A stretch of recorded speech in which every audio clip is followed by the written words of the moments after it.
Welcome to Leadership and Communication Success Strategies for Exhausted Practice Owners with Charles Moser. You're going to meet Charles, our special guest, in just a second. But this is supported by Dentist Job Connect, helping stressed out practice owners hire associate dentists, helping you find the dentisting job of your dreams.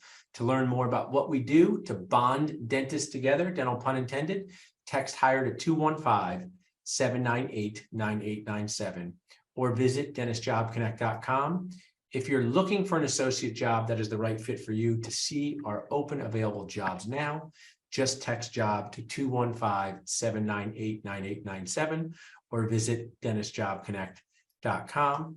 I would like to welcome our special guest who is going to teach us how to be less stressed and less exhausted as a practice owner. You are welcome to start your video. Charles, I'm excited to chat with you. Before we get started and making ourselves as big as possible on the Zoom, everyone wants to see me as big as possible. I want to share that if you would like to reach out to Charles, you can email him at charlesmoserpersonal@gmail.com or go to bluehorsepd.com.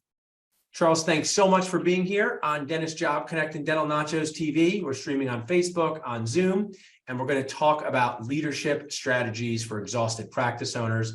But I always like to know the backstory. So just orient our audience as to your backstory, journey through the dental world. You can start now and go back. You can start from when your first day at dental school. Tell us a little bit about yourself.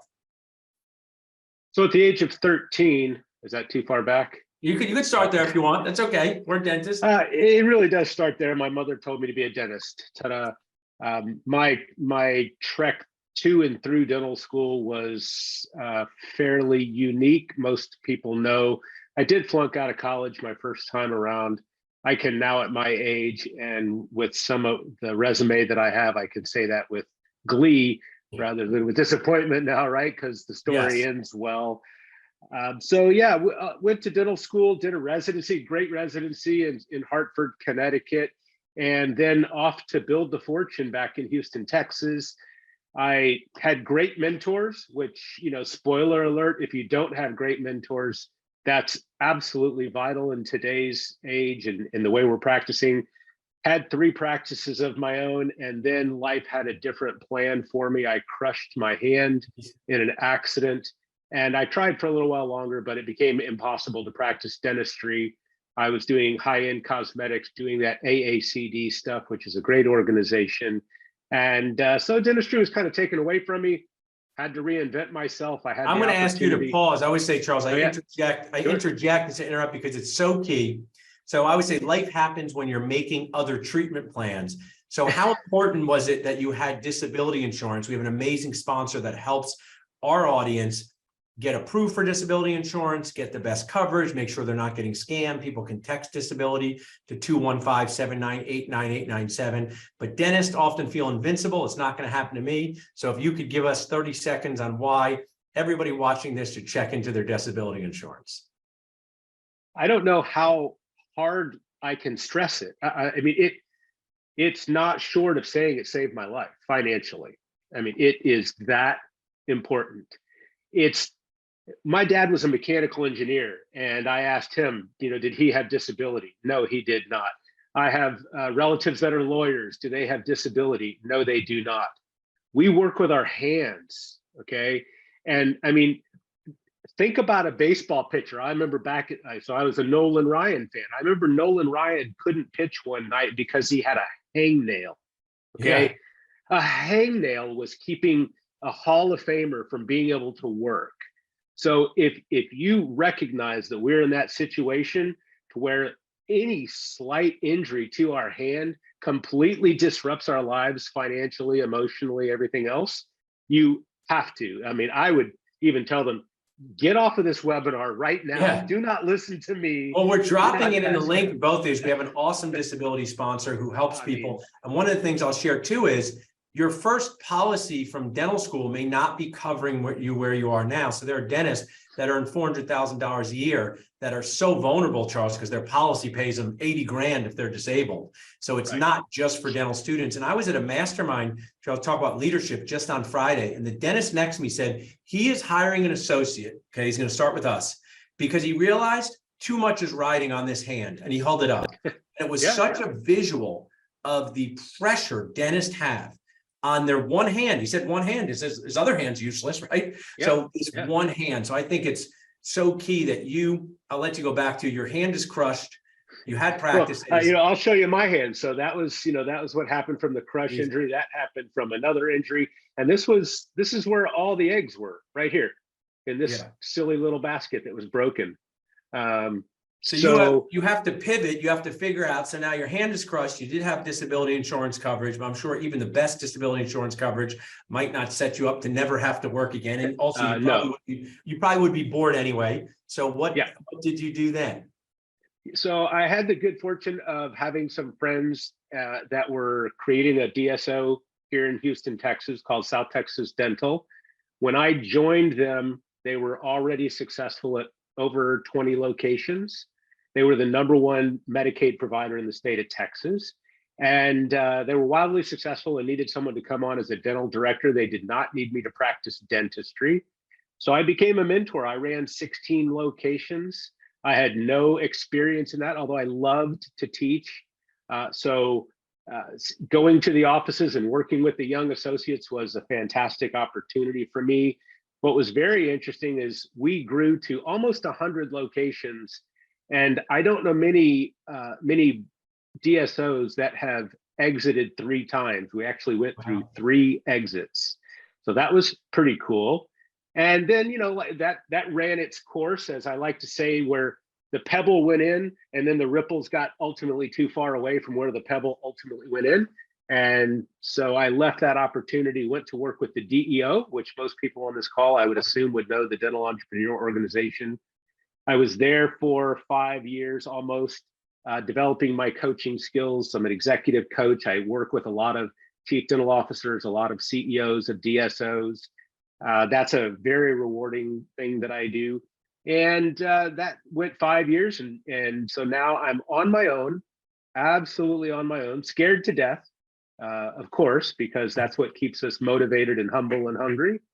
And we're out there training leaders all the way up and down the chain of command, all the way up and down the org chart, from CEOs to office managers.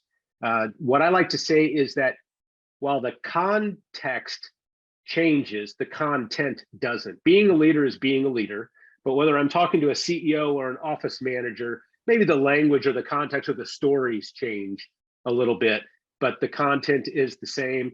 Paul, I don't know if I'm allowed to ask you this, but I do have an amazing offer at the end of this if people stick it out to the end. This is your show. This is Dental Nachos and Job Connect content on TV. I want you to deliver that offer to our community. I have some questions to ask you, but I always learn by listening. So I was at the Bulletproof Dental Summit run by Peter Bolden and Craig Spodak. I was speaking for them, and Peter's pretty loud about, I want to grow practices and I don't really want to sell to a DSO right now.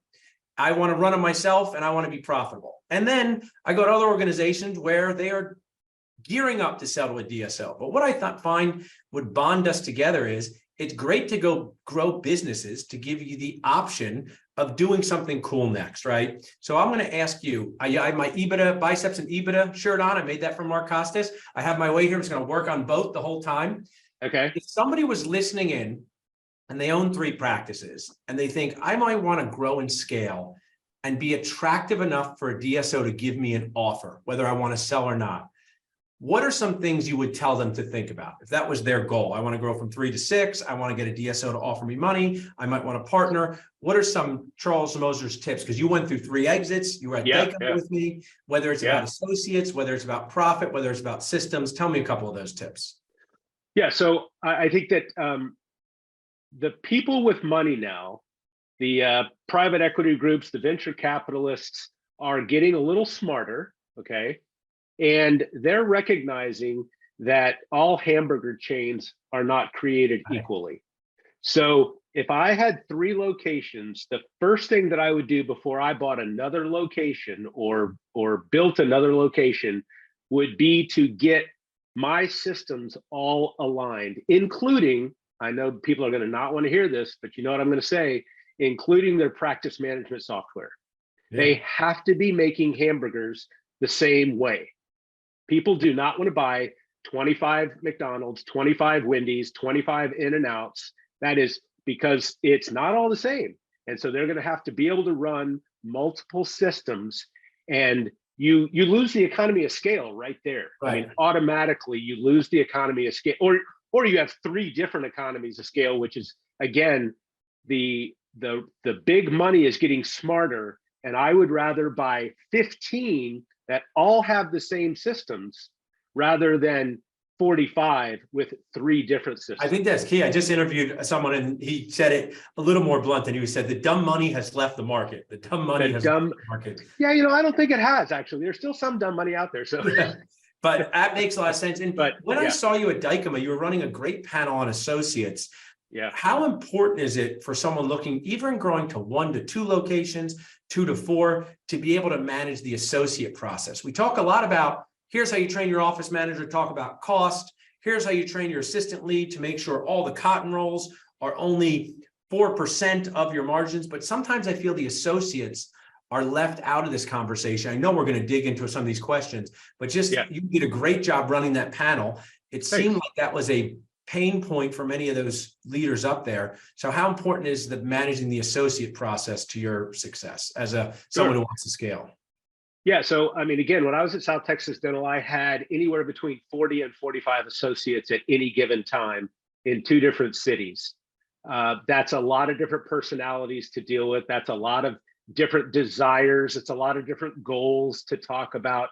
So, and I think what has really changed now is that, sadly, again, in this situation, one size does not fit all. Right. You really have to have a nice chain of command, a nice org chart set up such that all of your associates can be touched with a regular cadence, so that you're constantly evaluating if you're providing for them what it is they need. Right. And if you recall, we talked about different buckets of associates. There's the brand new associate up to about 3 to 4 years. And then there's that 4-year up to 7 to 8 years, and then 8 years and up. Those 3 buckets have completely different desires and completely different needs, right? And they're completely different when you're onboarding them. They're completely different when you're managing them. And they have completely different pros and cons. But anybody out there, I'll just take the extremes, right? Well, I'll go through them really quickly, whatever. Brand new out of school. These these young clinicians are still graduating and having an education that was affected by COVID. Yeah. Okay. So these new graduates are looking for strong mentorship. Now, if you're in this situation and you're listening to this, mentorship is not, hey, call me, dude, if you need something. That is not mentorship. Okay. That is hands-off management, really, is what that is. So by mentorship, I mean, you got to set up a program. You've got to decide what they're doing well, what they want to do well, what they want to stay away from. One of the biggest questions I always got was, how do I get my associates to do molar endo? And my question to them was, why do you want somebody 2 years out of school doing molar endo? I mean, if they want to be an endodontist or if they want to be an expert at it, then send them to the courses and make them experts at it. But that is the one procedure that can cost you more money after it's been done than anything. So make sure that you're mentoring them in the direction they want to be mentored. Let's flip to the other side. Paul, if someone were to hire you or I as an associate, what's the downside to us? We're going to come in and tell them everything they're doing wrong. We're going to sabotage every system that they have because we know how to do it better. And I'm going to be walking up to Mary Lou or Jimmy at the front desk going, hey guys, we need to do it this way. And now all of a sudden I have injected this massive amount of uncertainty and chaos into your organization. So if you're hiring a veteran like us during that onboarding process and that interview process, you need to let them know whose game it is. I love this. I want to add, I have multiple associates, and you made me think of this phrase. I want my Job Connect team to use it. Do you want the know-it-all factor that comes with pros and cons, or the know-nothing factor, which comes with pros and cons? Yeah. You take a know-nothing and ask them to run an office by themselves, disaster. You take a know-it-all and insert them into a system-based place where you've created it, and now they start disrupting, I think, like you say, the confidence areas. That was a great way to put it, Charles. And it brings us to the leadership discussion. So leadership is a buzzword, a catchword. And I think first question, is it really important? And it's always about your why. Why do dentists need to know about leadership? I just want to be a dentist. I want to fix teeth, Charles. I just want to memorize the Krebs cycle and do class 2s. I don't need to be a leader. Why do I need to be a leader? Man, I got to go take a Pepto-Bismol. You said Krebs cycle. So, yeah, well, I mean, why not, first of all? But the bottom line is look, we are skills-based individuals. We went to school to learn a skill. Dentists went to dental school to become clinicians, okay? Do you remember that one business course they offered your senior year of dental school? And I clearly remember one of my classmates bringing in his alcohol torch, and he was sitting there waxing his crowns while the guy was trying to teach us business. It wasn't on the state boards. We were not interested. Leadership is kind of the same way. I mean, people have said to me, you need to go into dental schools and teach this. I would love to, but people would be waxing their crowns, okay? Until it becomes important. Well, then you get out of dental school and you try to run a business, and all of a sudden there's chaos. And you say, and we all said it, right? Just like you said it.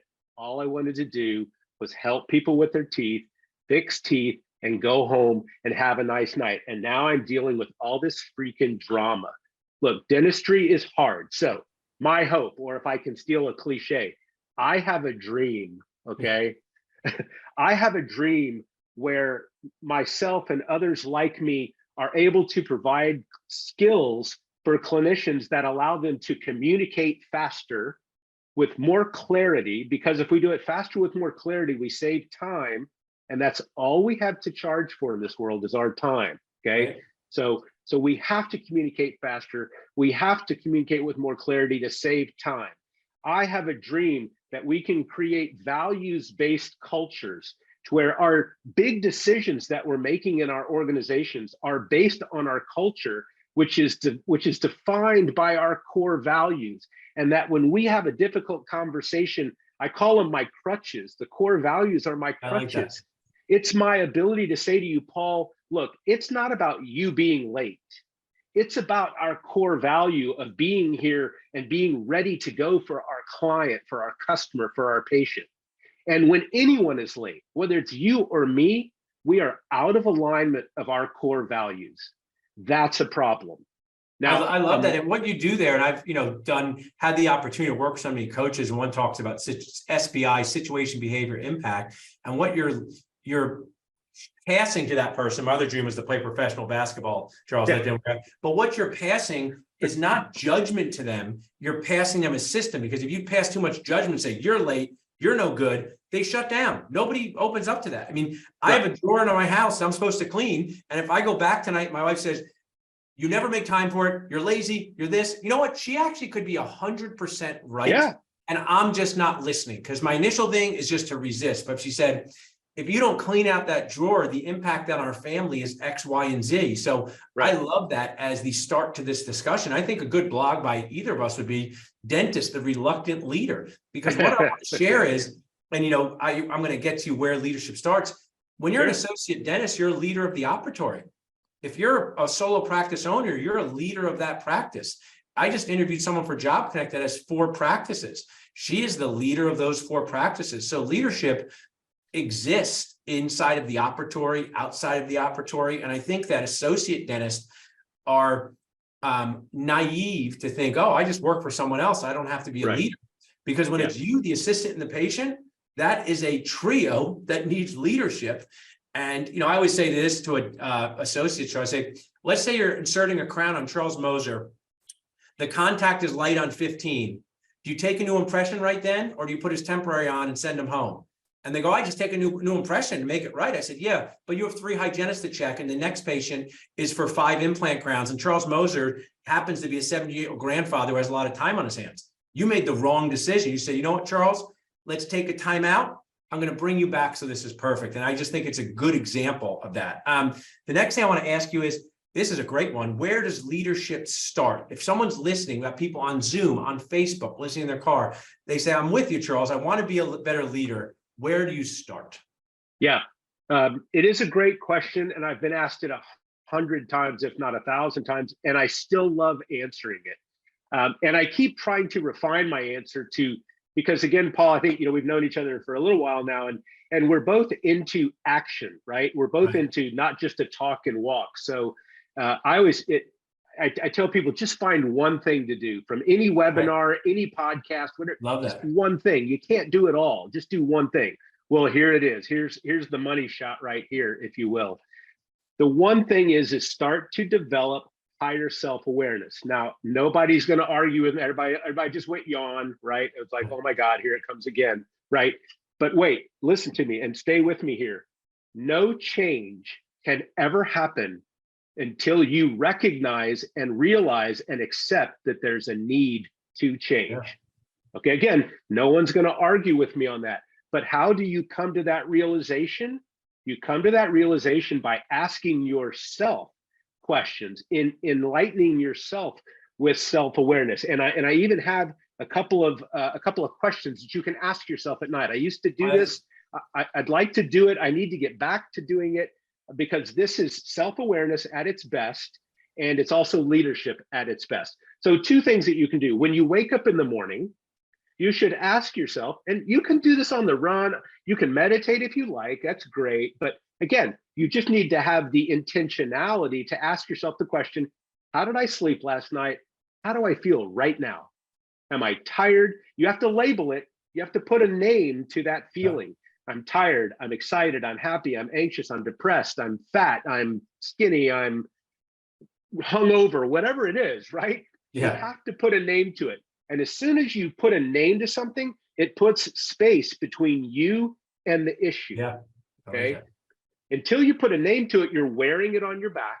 Once you put a name to it, you can walk alongside of it. I love that. Okay? Put a name to all of that. I mean, that's gold advice, because dentists, especially, Charles, due to just the insanely toxic nature of how we're taught, are just kind of just told, this is wrong. Your crown prep tapers are wrong. You're never going to be good enough. And it messes us up inside and outside the operatory. It messes us up in life. And I think that's such gold advice to say, I'm going to label this, whether it's the feeling of exhaustion, whether it's the feeling of not being physically fit, whether it's the feeling of financial insecurity. So I love that. So the question was, how do I feel? Go through those again for us. Yeah. So how do I feel right now? Put a label on it. And what do I need to do, or what do I need to change in order to make it through this day? Okay. And typically, so it might be your attitude. Fair enough. It might be take some B12 and, and some Advil and go to work. You might need to change your schedule a little bit. I mean, if you're exhausted and you're like me and like you, and the one thing I love about dentistry is almost every dentist I know wants to do high quality work. Yeah, they really do. So if you want to do high quality work and you're exhausted, go change your schedule.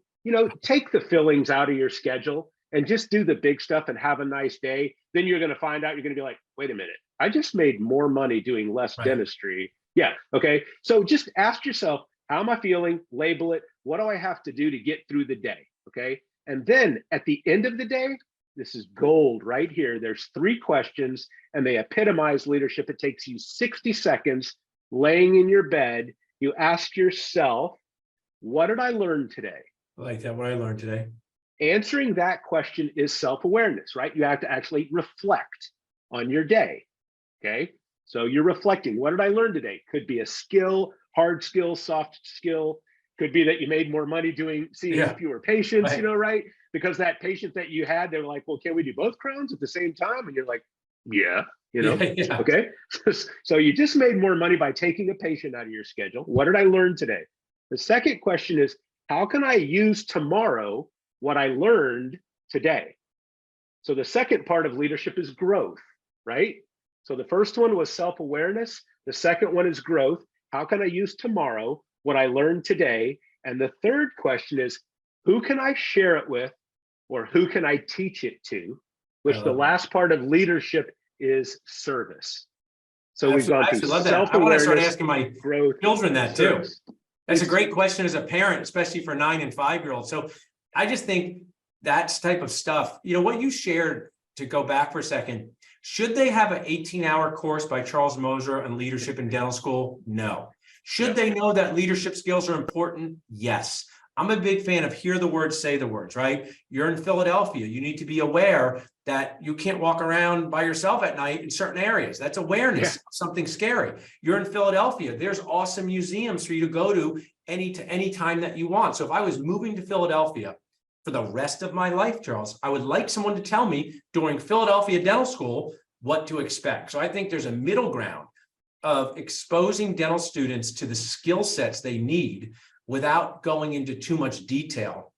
Because life, I mean, Mark Costas was just here in Philadelphia, and he said at his event, dental life comes at you fast. You go from D4 to practice ownership sometimes in 2 years, some of these students do. So this is really gold. I want to go to your next topic, which I love, and I'm going to tell you a quick story first. During the pandemic, one of my favorite people in life named Kate, they can tag her, is my office manager, patient care coordinator, one of my best friends, most important people in life. I said, Kate, we're losing these team members. We're going to outsource insurance billing. Okay. I said, we're going to outsource insurance billing. You know what she said there? She said, I don't want to do that, Paul, right? I don't want to do it. I said, Kate, you're down like 2 people. Let's outsource insurance billing.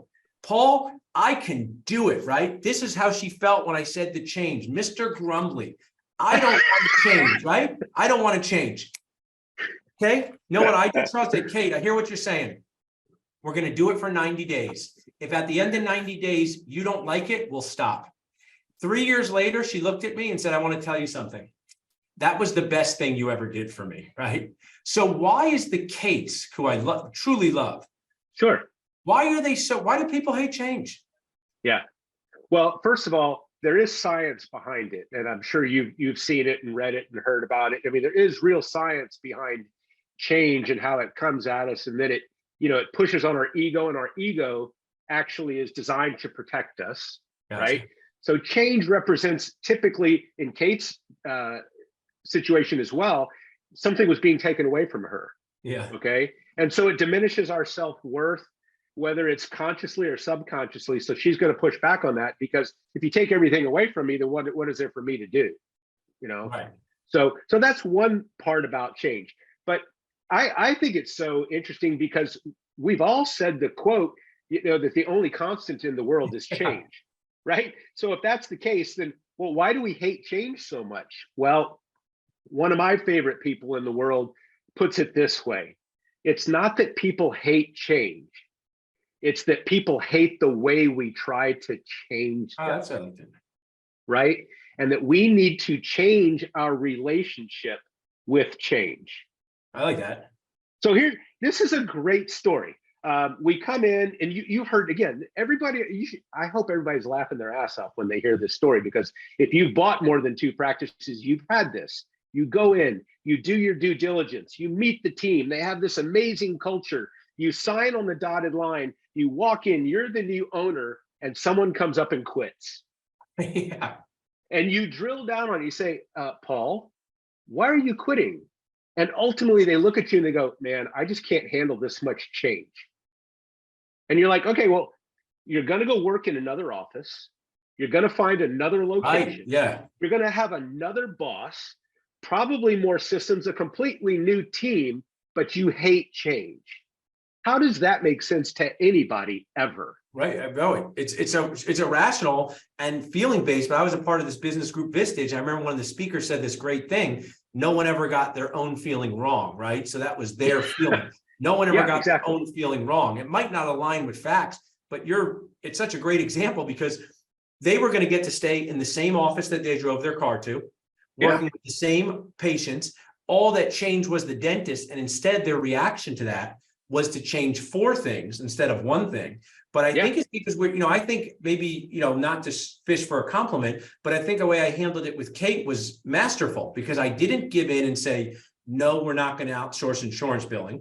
But I heard what she said and I gave her an out. I said, hey, you don't like this in 90 days, you come to me and tell me you don't want to do it anymore. And that is my test, not guess mantra that everyone in my life has to follow, because whether it's my 5-year-old saying they don't want to try broccoli, they got to try it. And whether it's I did a thing I took over my dad's practice, and they would wear all different types of scrubs, Charles, Christmas scrubs in July, Halloween in February. I said, this looks terrible, but I didn't use those words. So I said, hey guys, we're all going to pick the same color one day and we're going to pay for it. You guys picked a color. I had people crying, I had people yelling, but I stood in there and said, we're going to do this. And if you don't like it after 90 days, we don't have to do this. You know what they said? It's really nice not have to think about what color scrubs I have to wear. I just put them on each day. So I think that's the crux of leadership. But if you were talking to one of the things Dental Nacho strives to do, Charles, I know we talked about DSOs, is to help the newest dentist out there, newest practice owner. So go back to that story of the taking over that second location, right? You're trying to grow. How do you coach those leaders, whether they're with your program online? How would you coach that? If they came to you and said, hey, Charles, freaking team doesn't trust me, I'm having a tough time. What do you do to kind of dig in and help them? So let's get rid of that trust situation that you just said, because if the team doesn't trust you, I'm sorry, you really have some big problems. Gotcha. You can't lead people that don't trust you. You've never followed anybody that you didn't trust. You might have worked for them, but you didn't follow them. So let's get that one out of there. I would say, so first of all, we're never going to get this problem to zero. All right. We're never going to eliminate it. You're never going to go through your entire career and not have this person quit, and give you this same set of examples. So step number one is to have the self-awareness to recognize ahead of time that chances are there's going to be some churn when you buy a practice. And the goal is to mitigate it and limit it if at all possible. And the way that I have found, and you did this in your masterful way of handling Kate, you got buy-in to the change by creating a situation that Kate had power, right? Where if she didn't like it, she could just say, nope, we're going to undo this. Now, whether you would or wouldn't have remains to be seen. Interestingly, and I actually would have undone it for a Kate because of her role, because she had to touch and feel it every day, right? So if we go from Salesforce to HubSpot for nachos, and my Kate says, I don't want to use HubSpot anymore, I'm just creating this picture. It's because I don't do the insurance billing, right? I might have been tougher on dropping insurance, right? Because that affects all of us.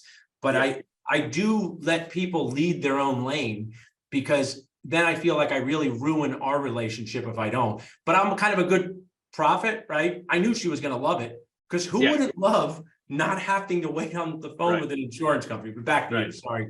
Well, but again, that goes to the trust issue as well, right? I mean, you and Kate trust each other implicitly. Yeah. You would go to war for her, yes, and she would go to war for you. And that's exactly what I'm talking about. When you have that kind of trust, change is a little bit easier. So for those new people out there, you're not quite sure if they trust you or don't trust you. They don't. And by the way, I think this is worth mentioning. Trust is given, respect is earned. I like that. Okay. I mean, at least in my world, I can't not trust people. So you have my trust until you blow it. Yeah. And then once you blow it, we got to talk about it and see if we can't repair it. I do believe things are repairable. Respect is a different thing. Respect with me, you got to earn it. You got to show me. I got to see that in your behavior, right? Those are actionable items. So I give you my trust, and hopefully you give me yours. But what I'd like to say about this to the young people who are in that situation, you got to think about this acronym, and that is WIFM, WIIFM. If you want people to change, then you have to try to figure out what is in it for them, or what's in it for me is WIFM, right? Yeah. What's in it for me as the employee? If I'm going to make this change that you're pushing on me, I better be able to see something that's in it for me. Is it going to make my job easier? Is it going to make my job more efficient? Yeah, what is in it for me? That is WIFM. Is it going to make our patient experience better, or our customer experience? I like the word customer because it's, it goes medical, dental, whatever, sales.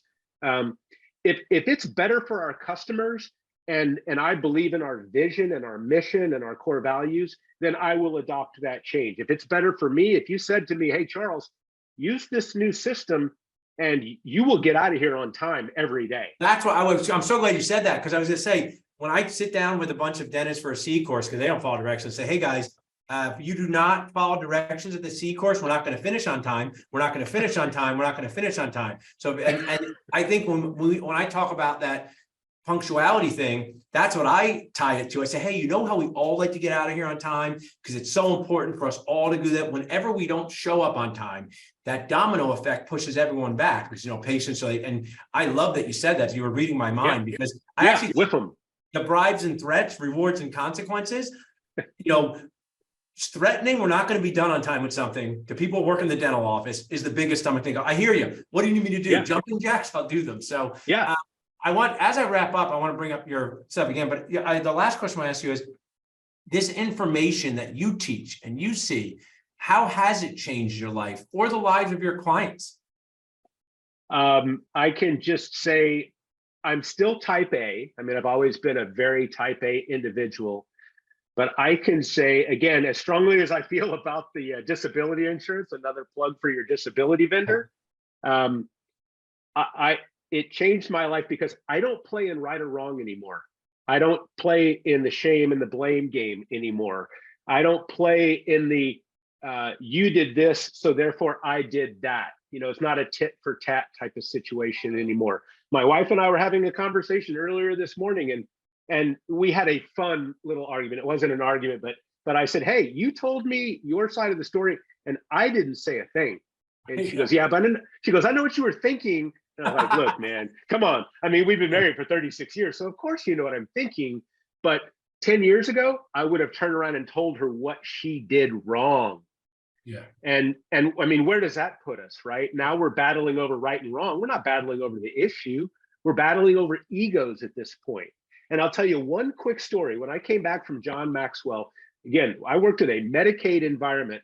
I walked into an operatory. The associate brought me in and said, Dr. Moser, we're having a problem. So I walked up to the mother and said, my name is Dr. Moser. I'm the dental director here. How can I add value to you today?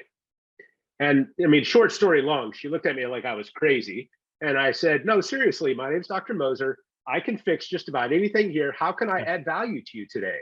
Rather than saying, what's the normal thing that we say? What's the problem? Well, holy cow, you're not only going to get the problem there, you're going to get yesterday's problem, tomorrow's problem, last week's problem, the boyfriend's problem, the mother's problem. I don't have time for that. I need to know how I can add value to you today. And finally, the mother looked at me and she said, we're just here to get my daughter's teeth cleaned, to get an examination and get out of here. And I was like, well, you know what? We can do exactly that. And then I went below the line. This is definitely below the line sarcasm. I said, no one wants you out of the office faster than me. Now, I know that was bad, but I went there. Emotional intelligence just let me do that. But anyway, that's how it changed my life. It's changed every conversation that I have going forward because I walk into a room seeking to understand before being asked to be understood.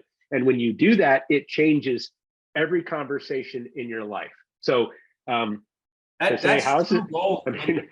this changed my life? I mean, 180 degrees. I love that question. I'm going to start saying that to my daughter. How can I add value to your life? So I like that. I mean, that is it. That is it. You know what it makes people do, Charles? It makes people really back up their complaint with words, right? You ask them a question that requires them to think and sit their brain and say, okay, what is it that's bothering me? It's not just reacting. One of the things I teach dentists to say to new patients is, hi, my name is Dr. Paul. I'm so glad that you're here. The dentist is not anyone's favorite place to be. So be proud of yourself for coming in. I have one question. What can I do to make you happier? And it's magic because what they say in that moment is embarrassed to smile, worried about no back teeth, and it reframes the energy. Now, in our last that question tells you exactly how to design your treatment plan too, because it tells you where their values are. And I just like to reframe the energy from chief complaint negative to what can I do to make you happier? Now, I love this conversation, and this part's really important if you are a person that sells things to people, and that's everybody, right? So dentist, Charles, we sell things to people. Implants, to me, are one of the greatest healthcare inventions of all time. We're able to use implants to hold indentures and give people smiling confidence, chewing confidence. So I am proud to sell that help. So I say to my team, if it doesn't help, it doesn't matter. Dental, Nacho, Job Connect. Oh, it helps. Be proud to sell that help. But coaching and consulting and all this dentists don't always understand it, and you do this daily. So I know you have a special offer, which I want you to share, but before you share it, coaches, people who've got coaching have said, I should have done it sooner, just like dentistry. Dr. Lincoln Harris, at the end of his talk with me, I said, what do you wish you did sooner? He said, I wish I got coaching. I didn't have to figure it out all myself. First 10 years of my career, I was miserable, I was stressed out, and I should have reached out for help. And you're someone who helps. So talk to us for a minute about coaching and why it's valuable, and then what offer do you have for our community? Yeah, so to what you said earlier, people that are being coached think that those that aren't being coached are crazy, and people that aren't being coached think that those people that are being coached are crazy. So if you're going to be crazy, all right, what I can tell you, if you're going to be crazy, you might as well be successful, and you might as well learn how to deal with all these things that nobody has taught you to deal with. I mean, let's be clear, but let's say that again. No one taught you how to communicate to an office manager that's half your age or twice your age for that matter, right? No one taught you about DISC and about Colby and Myers-Briggs. No one taught you that in dental school. So you've got to go learn that, especially today. It's more important than ever. And because of that, everything that I do, everything, any dollar that anybody spends with me is completely money back guaranteed. If for any reason you're not having fun or you're not finding value, I will write that check back to you and say, I'm sorry that I wasn't the one. Go find the one, even though I wasn't the one. So that's the first things first. To that extent, if anybody reaches out on our website, there's a contact me form. And if you contact me and tell me that you would like to have a 30-minute coaching session, I will do that absolutely complimentary. I just do it because I just want people to experience. I love this, Charles. I want to say, people can go to bluehorsepd.com. You can email Charles Moser personal@gmail.com. You know what I say to dentists, because they're dentists, or what's the word, Charles? I don't know what. Very cheap. They're very cheap, right?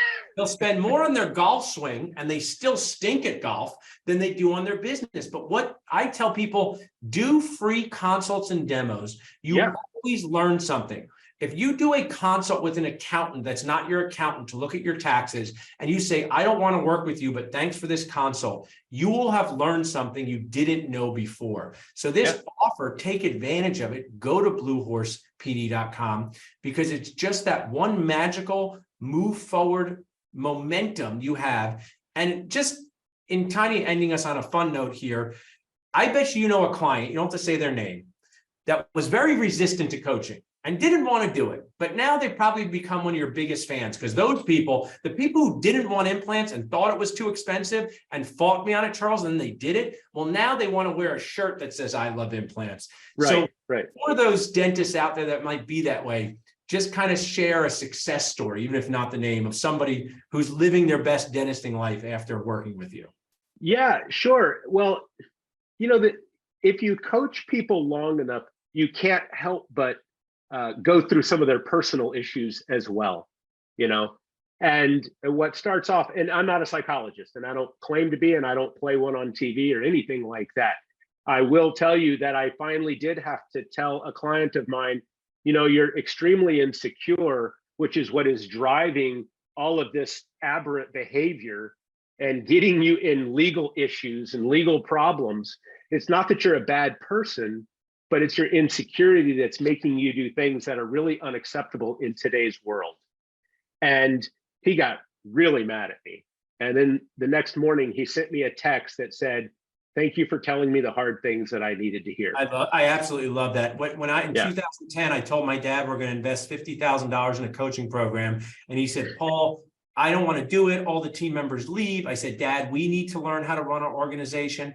And one of the best, it gives me chills thinking of it. Sadly, she passed away a few years ago. But one of my hygienists said, Paul and Dr. G, thank you for putting this coaching program in front of me. It did help me as a team member, but it helped me be a better sister to my sister. So one of these things that you learn through these things are things that affect you outside the operatory. And that, to me, is the most magical thing that you can do as a leader, is give your team skills that they literally never would have been able to get without you being their leader. So Charles, stick around for a minute. You are totally awesome. Hey, great. I got one more offer if you want me to drop. Oh yeah, I'll take one more offer. Sure. Okay. All right. Or we could just tease them with it. Yeah. No, I'll take one more offer. We're going to drop in the comments your website and how people can get a free 30-minute coaching session.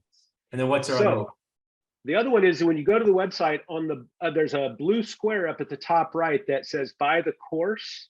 This is a 12-week online leadership training course that we kind of designed for the DIYers out there. You know, if you want to dip your toe into a little bit, it sells for $12.99. Guess what the offer code is, Paul? The offer code is nacho. Oh, I like that. Thanks. And so if you want to go ahead and buy that course, I'll give you $800 off.